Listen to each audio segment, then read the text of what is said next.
So we're going to talk trochanteric bursitis. This one's a little hard to demonstrate on the bone, so I have this slide here for you to visualize. So this is a really common area of pain because it's in a high friction area. So anywhere where there's a tendon, there's going to be a bursa. And on this picture, that red circle that's kind of lit up is the bursa. That is going to be between the bone and the tendon where those tendons attach on the greater trochanter.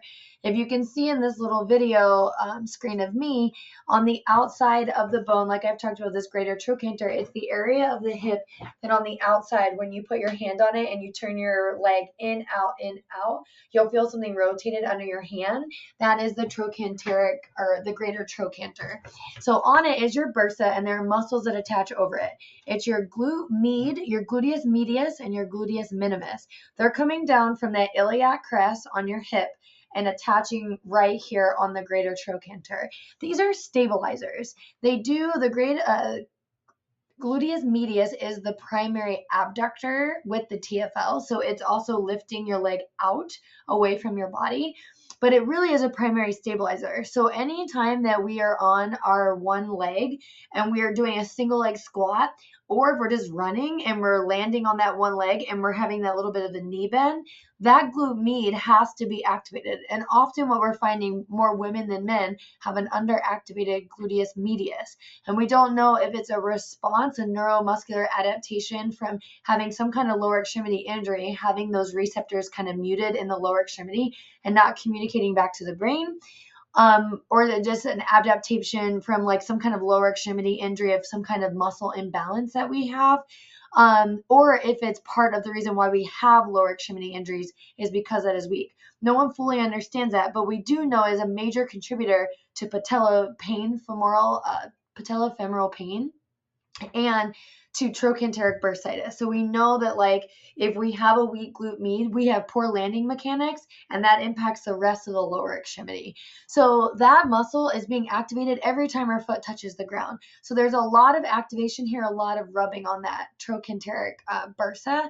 And then in addition, you add another layer of right on top of that is your TFL. It's attached just a little bit superior to that on the iliac crest, and it's going to come down and run right over top of it. It's a big band of tissue, and it runs like the whole width of our hip and runs all the way down into the IT band and down and attaches just distal on that Gertie's tubercle on our tibia. And so that IT band is so tight all the time on most people because it's just fascia, it's not a muscle. So it doesn't have a lot of extensibility and flexibility. It just stays kind of tight like saran wrap. And every time we flex the knee and flex the hip, we're making that even tighter. So we have this, imagine this tight saran wrap of an IT band on top of a glute med that is constantly working, on top of this bone that sticks out with those little bursa.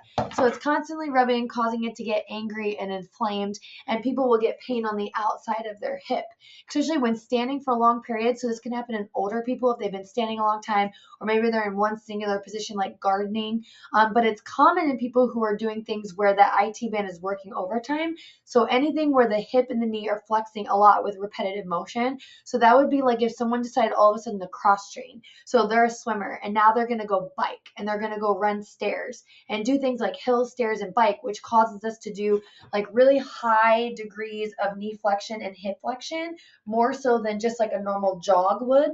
And then also if it's just a new activity that we haven't done before, those are great combinations. So this usually can just be reconciled with like a flexibility balance program to make sure we're looking at any kind of imbalances and why, like maybe if it's usually on one side, so we're overloading that one side for one reason or the other. So why are we overloading that glute med on that side? Why is it so overactivated, or why is that TFL so tight on that side? And then getting to the underlying problem. If it's really chronic and it's been going for a really long time and and exercise isn't going to do it alone, you can do a steroid injection into that bursa and just get the inflammation to go down. Then you do the therapy and they usually respond a little better. This is extra-articular. It's not in the joint. So a lot of people come in thinking I have serious osteoarthritis and serious pain, and it's really just trochanteric bursitis. If you have any questions about this, please reach out.